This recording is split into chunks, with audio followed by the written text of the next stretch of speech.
2 × 2।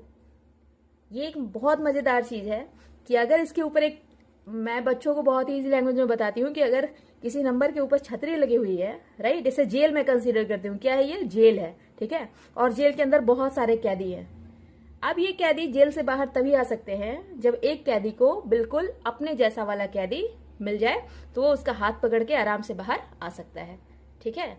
हो सकता है कि मेरी बातें किसी किसी बच्चे को बहुत इडियोटिक लग रही होगी, क्या मैम हम लोग इतने बड़े हो गए और आप ऐसे समझा रहे हो, बट मेरी आदत रही है शुरू से कि बच्चे हमेशा टीचर्स के लिए बच्चे ही होते हैं। तो टीचर का हमेशा ये एक प्रयास होता है कि वो अपने बच्चों को बहुत ही इजी लैंग्वेज में कॉन्सेप्ट दे सके, क्योंकि अगर मजे मजे में पढ़ाई हो सकती है तो फिर पढ़ाई को इतना कॉम्प्लिकेट क्यों करना है, राइट।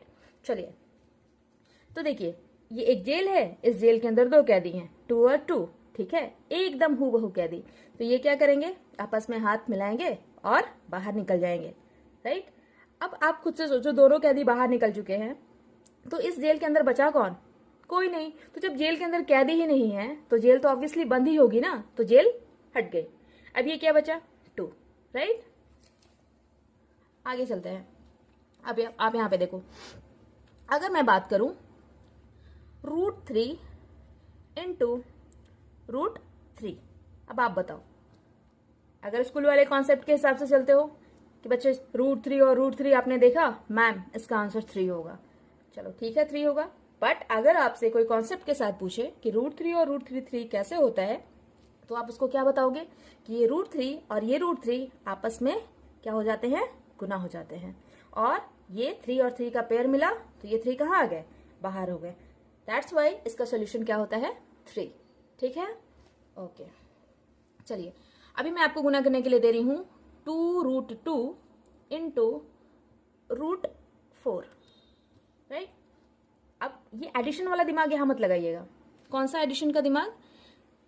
कि सेम रूट वाले जो नंबर होते हैं बस वही आपस में जुटेंगे।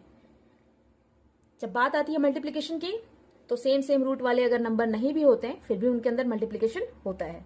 देखते हैं इसमें कैसे। 2 है और यहाँ 1 है, ठीक है, तो वो मल्टीप्लाई होकर क्या बन जाता है? 2। चलिए, अब जेल के अंदर कैदी को भरते हैं, 2 और 4, 2 और 4। अब कुछ बच्चों को ऐसा लग रहा होगा, मैम यहाँ तो 2 है और यहाँ तो 4 है, राइट, तो इसमें से कुछ भी बाहर नहीं आएगा क्योंकि दोनों तो अलग अलग हैं। बट मैंने आपको क्या बताया था? Prime factorization method. when you will proceed to prime factorization method, you will get 2√2 × 2 × 2। क्या हो गई ना मजेदार वाली बात?